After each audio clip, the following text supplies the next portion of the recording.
and today is day 3 of unboxing our Sallie Tomato Co Box.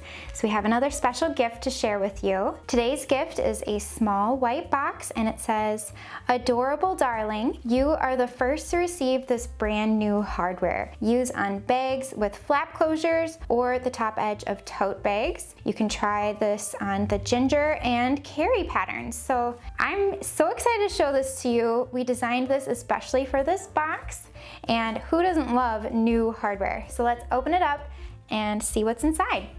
And here inside the box, we have our new exclusive Bowtie TurnLocks. So you simply just turn the centerpiece to separate the pieces of hardware, and you'll attach the turn piece in your bag, your main part of your bag, and then the bow piece will get attached to your flap or the opposite side of the bag, so then they fit together. Super fun. We can't wait to see how you use this hardware on patterns. When you do use this hardware in a project, be sure to tag Sallie Tomato so you can show it off. I hope you're enjoying these surprise gifts so far, and I'll see you tomorrow for day 4.